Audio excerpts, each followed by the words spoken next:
matchup here against Beatdown, and most of your threats are pretty durable against aggressive and control decks. Some Planeswalkers backing it all up as well. Yeah, Crackling Doom, a great card here. Now, against a creature-heavy Den Protector deck like Gerry's, that figures to be a little weaker, but what I really like in Gunnar's deck is 3 copies of Elspeth Sun's Champion. That's going to be a key card for him. Yeah, but Gerry, with a variety of mana creatures and Master the Unseen, has a lot of resistance against Edict effects. So Crackling Doom, a great card right now, very solid against heroic strategies, very good against Esper Dragons, but against Gerry, it will not be one of the most potent cards in Gunnar's deck. Yeah, and I think the reason to talk about it is that Mardu hasn't been too popular as of late, but Crackling Doom is the reason to go back to the deck. Edict effects are at a premium right now. Absolutely. I mean, we're seeing Foul Tongue Invocation be adapted to decks with no dragons, because right now, people are in the market to pay 3 mana for Diabolic Edict. And so, if that's going on, Crackling Doom is definitely an attractive card to be playing. All right. Both players trade lands to start the game. It's going to be Gerry with the first creature. That will be Fleecemane Lion, cast off a pair of basics.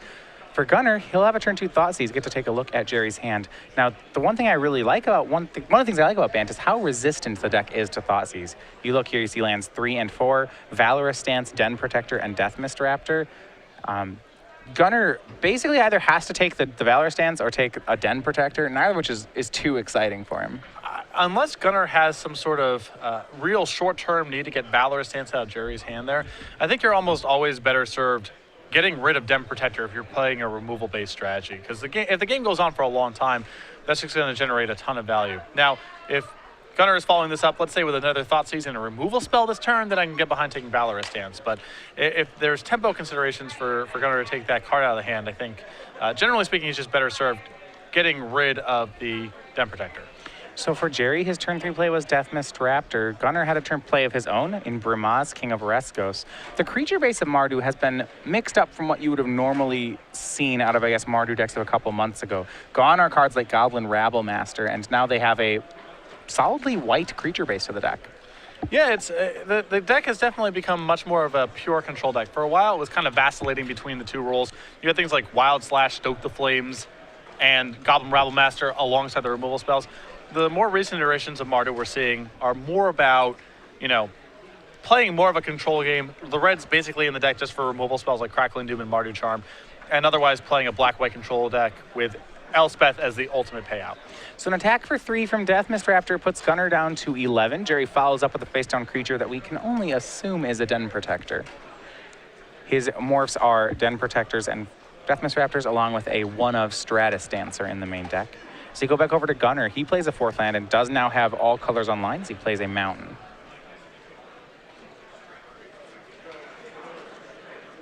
And at 4 mana, we're going to see Sorin Solemn Visitor. It will give creatures plus it to give creatures lifelink. Then he'll go ahead and attack with Sorin. It gets a 1/1 cat into play. Now the cat was not around when Sorin plussed, so it'll just be a 1/1. But for Brimaz, he'll be a 4/4 lifelink. And this is why I was skeptical of taking the Valorous Stance out of Gerry's hand.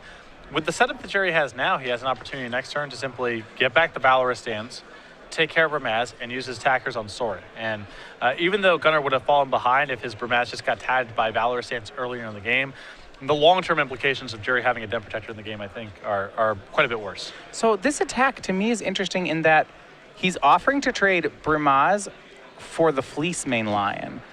Gerry could have gone for a double block, and if you assume that face-down card is Den Protector, it surprised me he offered it. As it turned out, Gerry just blocked away the cat, and Gunnar goes to 15.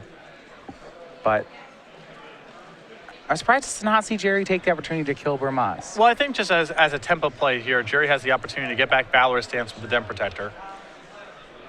He gets to block the token, and then Gunnar has no board whatsoever. Okay, so and I think this is a little bit more efficient from Gerry's perspective. Den Protector flips up, he'll get Valorous Stance away the Brimaz, and then here comes the whole team. It's 9 power worth of creatures. And he'll send 6 of it at Sorin and 3 of it at Gunnar, so Gunnar will go to 12, but yeah, has no board right now. And one of the things I like about Gerry's done here is that it is a very aggressive line, and if you assume your opponent is on cards like Elspeth, that puts a lot of pressure on Gerry to be aggressive. Just the play of tapping 6 mana and casting Elspeth is very difficult for Bant midrange. Yeah. Though, Gerry does have a Den Protector in play, so he has some hope that even if Elspeth comes down and starts plussing, he still has 1 eligible attacker. So if he's able to get in a big hit this turn, Elspeth's actually turned off as a way for Gunnar to stabilize without additional help. Nomad outpost from Gunnar Brinkman. You pass back to Gerry. He does have enough mana to use Monstrosity on his Fleece main line. Gunner's hand, however, is a Wingmate Rock, a Crackling Doom, and more land. So if Gerry makes the line into a 4/4, it will be susceptible to Crackling Doom. But if Gunnar spends a Stabilize with Elspeth, maybe he wants Crackling Doom to hit Den Protector anyway. Yeah. No, I think that's got to be the card that Gunnar wants to remove here. I mean, I would imagine that Gerry is just going to be sacrificing the Deathmist Raptor here. I believe he picked up another Den Protector, so this fits very naturally into Gerry's curve. And now with Gunnar falling to 6, Elspeth isn't even an out because Gerry, with a second Den Protector in hand, now has 2 different attackers that are eligible to attack through Elspeth's tokens. And unless Gunnar has some huge play here, we're going to be moving on to game 2 momentarily.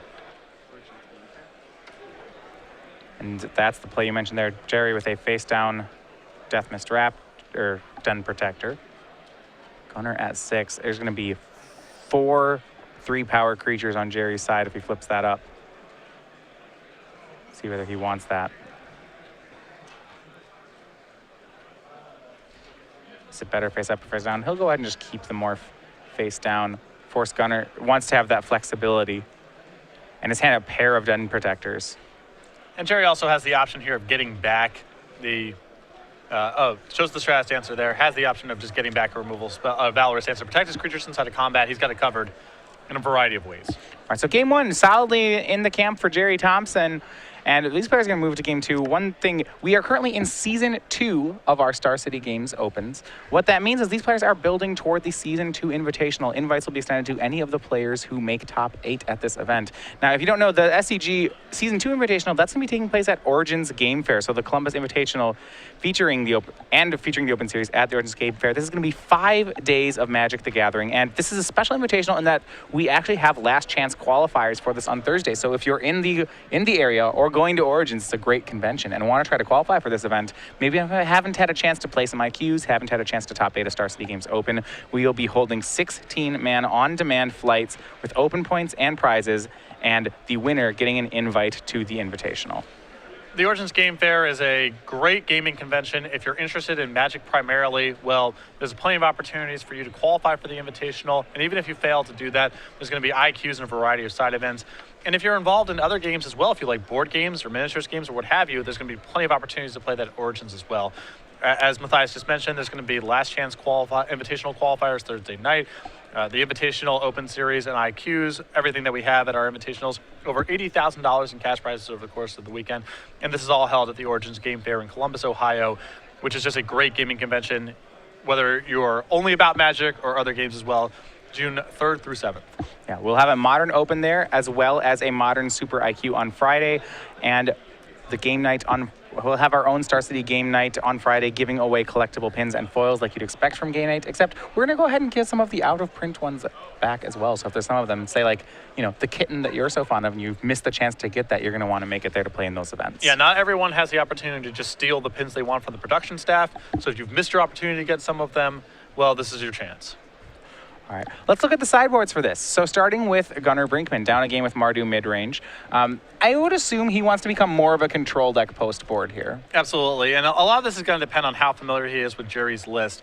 He's got 2 Archfiends of Depravity, 2 Wingmate Rocks, an Outpost Siege, an Erase, a Crux of Fate, a Bio Blight, a Drown in Sorrow, 2 copies of Duress, 2 Utter End, 2 Read the Bones. So I like converting into a control deck here because Gerry's not really pressuring his life total all that much. So I think you can bring in things like Read the Bones. I like the Utter Ends in this matchup as an answer to Deathmist Raptor and also to Mastery the Unseen. I'm not sure if Gunnar is aware that it's in Gerry's deck, but that's a very problematic card for an attrition removal-based deck like Gunnar's to play against. I would even consider bringing the Erase to that end because it's an answer to Mastery the Unseen, and Gerry has Courser Krufix as well. I think Archfiend of Depravity is a fine card to bring in. Gerry's a little bit vulnerable to flyers, and it's a fine answer to to Mastery the Unseen. Yeah, Archfiend, that's a card that normally we've seen as something that players want against Devotion decks, but the Bant mid-range deck frequently has more than 2 creatures in play. It's not a terrible card here. I don't think it's going to be a home run, but I think it's a totally reasonable card for Gunnar to bring in. And now on Gerry's side, he also can go bigger. You see he has 3 copies of Elspeth Sun's Champion in his own board. And to that effect, I would think he'd bring it in as well. Yeah, if Gunnar's doing his thing, it's probably blowing up a lot of Gerry's board. Gunnar's deck's not particularly fast, and Elspeth should be a potent tool here. Yeah, because he's against a 3 Elspeth deck, I imagine Gerry will bring in his 3 copies of Disdainful Stroke. We see those actually coming in a lot out of the Ojutai Bant deck. I think it's just a very, very potent card to have alongside Den Protector, and it wouldn't surprise me if eventually these decks start moving some number of negate Disdainful Stroke effects to the main deck, because it just plays so well with Den Protector. Now, cards like Glare of Heresy or in this deck, now there's a lot of white threats in Gunnar's deck, but at what point, Gerry wants more removal, but at what point does he need to keep his threat count high? Well, with cards like Dragonlord Ojutai, maybe that's not reliable in the face of Crackling Doom, Master of the Unseen as well, Den Protector. He's pretty threat dense. Even if he cuts down a lot of his creatures, he has some staying power. So I think it's fine to board in cards like Glare. He has to be able to beat Elspeth. It's one of the more problematic cards for him in the matchup. I think he's also going to bring in the 1 Stratus Dancer in his sideboard to go up to 2 copies alongside the 3 Disdainful Strokes. Gunnar bring in a lot of expensive spells to the table, and Stratus Dancer is just another quality counter spell.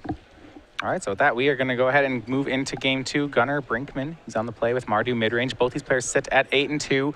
This is round 11 of 15. Players are gunning for a 12-3 record to put them into top 8. And with that, we're on the play. Nomad Outpost is going to be the start for Gunnar. We look at Gerry's hand, has boarded in Glare of Heresy. You see he has copies of Courser of Krufix, Deathmist Raptor, and Dragonlord Ojutai all in the opener. For him, the start will be a Temple. Gunnar, building his way up toward Elspeth, does have 1 in his opener. And Thoughtseize will show off just what he's fighting against. From Gerry Thompson's, we see a second land, an Elvish Mystic, a Master of the Unseen, a Glare of Heresy, and then a pair of green 3-drops, Courser of Krufix and Deathmist Raptor. And you're seeing a lot of the power of Bant midrange here is it just has a ton of staying power. It's very hard to attack Gerry's hand right now. And he's got a variety of cards, Deathmist Raptor, Courser of Krufix, that allow him to play a longer game. Master of the Unseen as well. Yeah, just such a diversity of threats. And once again, it's the situation where you Thoughtseize the Bant midrange deck, but it never seems like the Thoughtseizes are that good. It's very rare that Bant midrange has 1 integral card to the hand, because it's pretty redundant with its ability to weather the storm of removal and discard effects and so forth. So it's rare for this deck to have a hand where, okay, it's just Courser Krufix unless the rest of this hand doesn't really function, or it's just Master of the Unseen and there's no other staying power with the hand. You don't see hands like that a lot out of this deck. He'll go ahead and take care of Mastery of the Unseen. Doesn't want Gerry to get that one right off the bat. He'll play a Temple. Master seems like a pretty reasonable card to take, as it's possible that Gunnar just doesn't have a removal spell for it. For me, it's much the same camp as Den Protector, which is unless there's something really specific you're trying to accomplish, you're going to be best served getting that card out of the hand. It's a huge long-term concern for Gunnar, and if his removal strategy is going to work, he has to cut off the recurring sources of card advantage that Gerry's deck has, and Master of the Unseen is very high on that list. All right, another Thoughtseize from Gunnar will show the hand. It's the same one as before, except Gerry has drawn a copy of Stratus Dancer. Now Gunnar can make some inroads, and it'll be interesting to see what he chooses. Courser of Krufix seems to be one of the more powerful cards in Gerry's hand right now, as he doesn't have a 3rd land. There's no obvious hole in Gerry's hand again, and he needs land drops. So to me, it feels like Courser's the standout card of this hand. Then again, if he just can't beat Dragonlord Ojutai, he may be forced into taking that. Possibly, but taking Courser Krufix also probably allows Gunnar a lot of time to find an answer to Dragonlord Ojutai. So right. Even if he can't answer it, I still think he's probably best served getting rid of Courser. And that's what he'll do, then play another Nomad Outpost. So a pair of Thoughtseizes to start the game from Gunnar, along with some tap lands. And for Gerry, it'll be Deathmist Raptor. He did not hit land number 3. But despite getting Thoughtseized twice off some pretty key cards, and this is what I like about Bant, Gerry doesn't even seem behind on the board. No, he's doing fine. I mean, he does need blue mana. He needs land drops. He picked up an Elspeth last turn, which is not what he's looking for when his hand's a little tight on mana. But in spite of getting hit by 2 copies of Thoughtseize, it's not like his hand's non-functional. No. Land 4 from Gunnar. We'll see if he can make a threat of his own, or whether we're just going to play more of a control game. It looks like it'll be control. He'll pass the turn. For Gerry, his draw was a land. It wasn't blue mana. But he's going to draw a card, and now during draw step, Gunnar is going to use Mardu Charm to make Gerry discard. And we started to see Mardu Charm pick up a lot in popularity. It's pretty potent against Goblin Rabblemaster and a couple other token generating effects of the format. It's another spell that can kill Dragonlord Ojutai alongside your copies of Crackling Doom. And the coercion effect gives it a little bit more game against certain control decks. And with Soulfire Grandmaster, you can set up a lock inside of someone's draw step. It does come up against Obzon decks. And this is a pretty telling play. The card he took out of Gerry's hand is the copy of Glare of Heresy. So if you're on Gerry's side, that to me really telegraphs that Gunnar's building up toward Elspeth. Or any white threat. I mean, Gerry's hand is not very good outside of the Glare. I mean, it's Elspeth and some blue cards when Gerry has no blue mana. So I agree with you. It's likely that he's playing towards Elspeth, but not necessarily. It does seem like that's the one real standout card in Gerry's hand right now. Well, unless Gerry's just going to continue to play creatures, and he has Gunnar down to 12 as he attacks with Death Mist Raptor and Elvish Mystic. Spends the turn making a face-down Stratus Dancer. Gunnar will knows what the morph is and knows that Gerry cannot flip it up as of right now.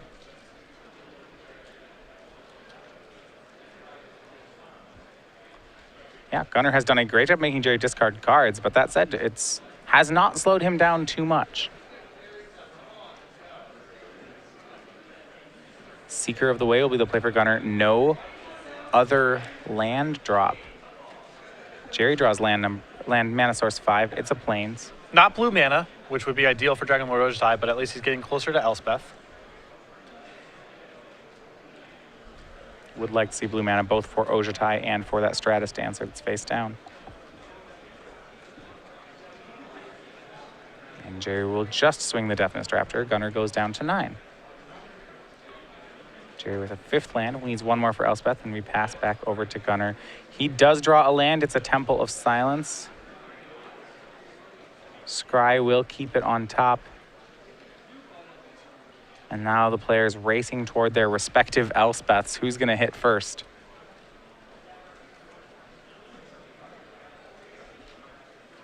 Seeker's going to attack from Gunnar, and it may not be an Elspeth race. You see Mardu Charm from Gunnar. Yeah, he'll attack Gerry, no blocks, and now Mardu Charm will take Elspeth out of Gerry's hand and prowess the Seeker of the Way. That is one line of play, and I'm fine with it. The other, slightly greedier line of play is just to deal 4 damage to the Elvish Mystic and really put Gerry under some... Oh, wow, yeah. We'll see how it shakes out there. I would have been hard-pressed to turn down a removal spell on the Elvish Mystic and try to get both effectively kill the Elspeth by stranding in Gerry's hand, but I can respect also trying to play it safe here and just getting rid of Elspeth. Well, attack's going to come in from Gerry. That'll put Gunnar down to 6. And then he plays Fleecemane Lion. However, for Gunnar, he does have land 6. He's kept that one on top with the Scry, and it's going to be Elspeth making 3 tokens. And this is the strategy against Bant midrange. Yeah. The one weakness of the deck is Elspeth Sun's Champion. And now, at this point, it's hard for Gerry to even respond with the Dragon Lord Ojutai in his hand. Even if he were to draw blue mana untapped this turn. Yeah, if he draws an untapped blue mana, what he can do, and there'll still be a lot of damage, is he can just flip up Stratus Dancer and start using it as a flyer to attack Elspeth. Now, that line certainly is fraught with peril. Gerry can have kill spells, and even if it does work, there's going to be a lot of soldiers waiting around. Well, the other line of play is Gerry can go ahead and cast Dragon Lord Ojutai, assume that Gunnar is going to go ahead and minus to take care. Then kill it with Stratus Dancer. And then Stratus Dancer can wrap it up. But this is all predicated on Gerry drawing blue mana, and his draw step was, in fact, another copy of Dragon Lord Ojutai, so...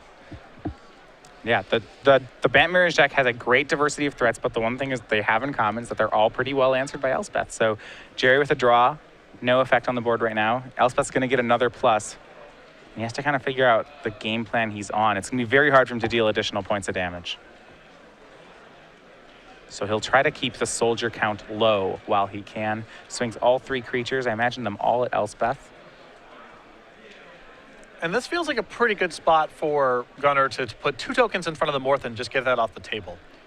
Yeah, what I like about Gerry's line here is he's aggressively sacrificing the Stratus Dancer, because if he makes that play, those Elspeths will go there 2. Gunnar gets to plus it to 3 on his own turn, and it does mean if Gerry top decks an island this next turn and plays Ojutai, then in order for Gunnar to kill the Ojutai, he will have to get rid of his own Elspeth, because it will only be at 3. By the same token, I'm fine with Gunnar making some effort here to get the Stratus Dancer off the table. Yeah, I agree. Because that card's also problematic if Gerry draws blue mana exactly next turn. So yeah, his play there is he's trying to set up a great situation if he draws Island or Yavimaya Coast. And for Gunnar, it's going to be Sorin Solemn Visitor. That pluses. This is a ton of life points. And Gunnar really setting up a pretty solid shop here. Remember, we saw Gerry at the end of day 1 yesterday really struggled to beat a Sorin emblem when the player was able to go Sorin to 5, Sorin to 6, generate an emblem. With Elspeth in play, Gunnar's got a lot of opportunity to protect Sorin until Sorin is able to go ultimate. Or Gunnar can simply win by damage racing at this point because his board is so substantial. Yeah, he can make flyers. He can end tokens. And yeah, the combination of making to 1/1s with Elspeth and giving them lifelink with Sorin may just be good enough on its own. Yeah. Gerry did draw the land for the turn, but it wasn't blue. It was a copy of Windswept Heath, so he has no play but to make that and pass back to Gunnar. He does swing Fleecemane Lion to get another soldier off the table. Gunnar will chump it, gain 2 life, as the soldier still does have lifelink. And now a Thoughtseize from Gunnar will tell the story of 2 Ojutais. Goes down to 13, 1 Ojutai in the graveyard.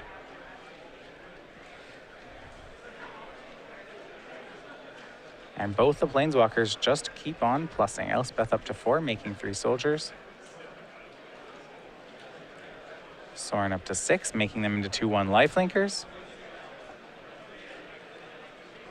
And Bioblight will take care of the Deathmist Raptor. And now Seeker of the Way is a 4/3 lifelink. It will be joined by 2 2/1 lifelink soldiers. They all crash into a board of just Elvish Mystic. And Gerry is done playing the game. Yep. Nothing for Gerry to do. Even if he draws blue mana that turn, Dragon Lord Ojutai is not going to be anywhere good enough. And were to draw a castable spell, that's not going to help either.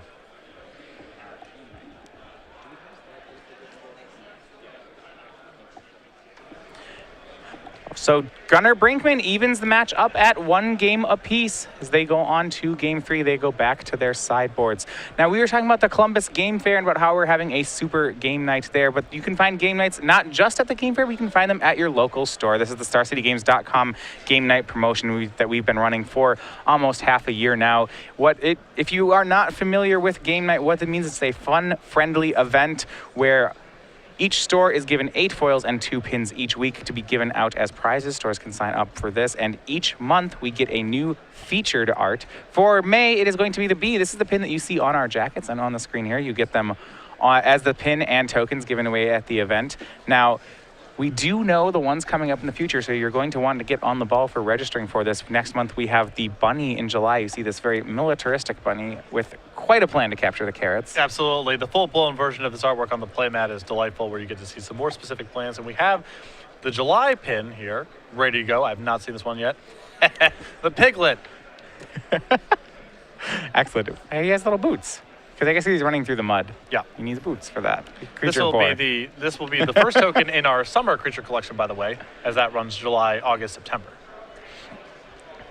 Yeah, so game night, you can find it out where your game night is at starcitygames.com/game night. We have an event finder to find those. Remember, you want to get on the ball. These, once the month is done, they become collector's items as they are out of print. So talk to your game store to get this running. Find out more, starcitygames.com/game night. Very easy to get signed up. You can go over to that website or just contact your Star City Games organized play representative, the same people you talk to, for getting the IQs and so forth set up in your store. So back on to game 3. We see Gerry has brought in his Glare of Heresies to deal with something like Elspeth.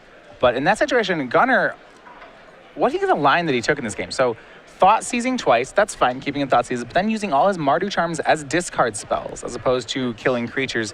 He really seems to be going at Gerry's hand. Well, he was able to take some cards out of Gerry's hand and turn Gerry's deck into basically just a straightforward creature deck in that game, which is not where mid-range excels. You want to get some of the interlocking pieces in play, or you want to be getting Dragon Lord Ojutai into play and connecting. Gerry wasn't able to cast Dragon Lord Ojutai because he had no blue mana, and he was not able to establish any of his interlocking pieces like Dem Protector plus Deathmist Raptor or Mastery the Unseen plus a bunch of mana. And at that point, he's just playing a pretty anemic creature deck, and Gunnar was able to easily stabilize that game with Elspeth and then Sorin on top of it. Yeah, I feel like there was not much consideration given to the Ojutais at any point when we saw them in Gerry's hand. Now, to be fair, Gerry never had blue mana, but the threats that Gunnar seems to be more worried about do seem to be things like Elspeth, Mastery of the Unseen. Gunnar is playing with a lot of 1-for-1s. They're powerful 1-for-1s, but they're still 1-for-1 cards at the end of the day. So the problematic cards for him in the matchup are things like Master the Unseen, even Courser Crufix, cards that allow Gerry to just get an advantage on total number of resources. That's the type of cards that Gunnar needs to fight over.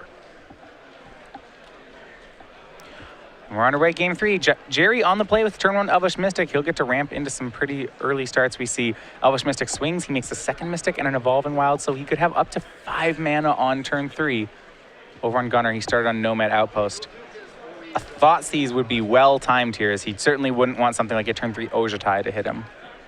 This would also have been a pretty good turn for Bile-Blight if they were still in Gunnar's deck. He's only got 2 copies in the main deck. I'm not even sure if they're still in there, but this would be the kind of draw where Bile-Blight would be outstanding.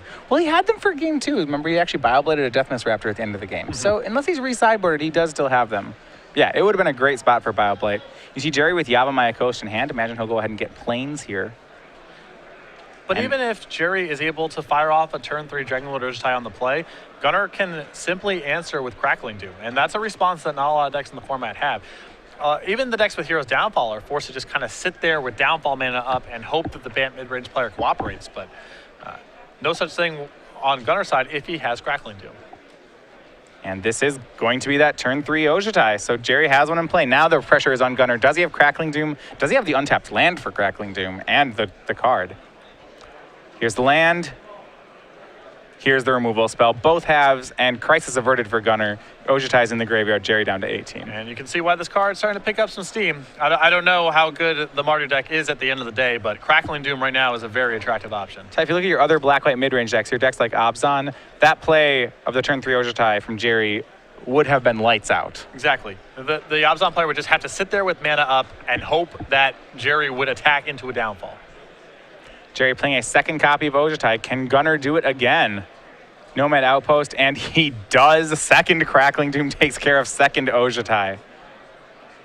And this is worrisome for Gerry because there's a chance that he kept his hand predicated just on the strength of 1 Ojutai, not even 2. I mean, his board's a lot of mana right now. His hand is a Caryatid, a Deathmist Raptor, and another land. So if Gunnar is making his way towards Elspeth, Gerry's hand's not well suited to fight that right now. Yeah, hey, with Gunnar at 18, Gerry's not going to kill him before he gets Elspeth going. You see face down a Deathmist Raptor cast from Gerry, showing that really he doesn't have many sinks for his mana. And Gunnar's hand, I think he plays a 5th land untapped. I believe he has Elspeth and a 6th untapped land already in hand. This is just how he drew it up in the playbook. Yep. And Archfiend of Depravity is the play for Gunnar. So that means at the end of Gerry's turn, he will have to sacrifice down to 2 creatures. And just right on time, Gerry's draw for the turn was a copy of Mastery of the Unseen. Yeah, Archfiend was a card where, I wasn't positive that Gunnar was going to bring it in. It seemed, good but not great in the matchup based on what Gerry had brought to the table here. But it's very good in this spot as Gerry is kind of saturated with a lot of cheap creatures and now Mastery of the Unseen as well. Yeah, this card, one of the best answers to Mastery. So Gerry's going to go ahead and swing in with the face down morph. Remember, it is a copy of Deathmist Raptor. So had Gunnar blocked, it would have been a trade between the 2 creatures. But Gerry really does want to get this off the board. And yeah, I think the strength of Mardu right now is that its threats are lining up very well in the metagame. I don't think just on the surface it's one of the most powerful decks, but if you look at this, it's able to 1-for-1 with what a lot of people are doing, and not all your black decks are great at that. And the sources of card advantage for the deck are things like Elspeth and Sorin, and in this kind of matchup, they're very, very good. Those cards are not always lights out kind of threats. Exactly. But against Bant, Elspeth especially. Swings for 5 in the air, puts Gerry down to 9, and here's Elspeth, Sun's champion. So for the second game in a row, here to clean up, and Gerry's deck without clean answers to the card. And he'll use his end of turn to manifest. Remember though, these creatures are pretty temporaries. He does have to sacrifice to Archfiend. Also, look at Gerry's life total. I mean, yeah, 2 Crackling Dooms and an Archfiend hit. That's 9. He does not have a lot of time to dig himself out of this.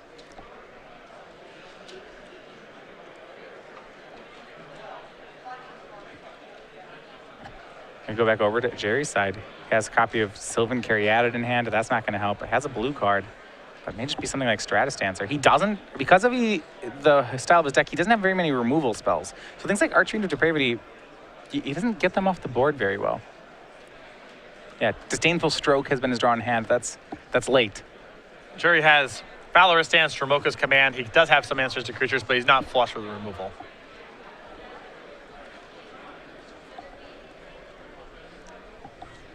Swings in with both the Morph and Manifest. They're going at Elspeth. 1 creature jumps in the way of the Manifest.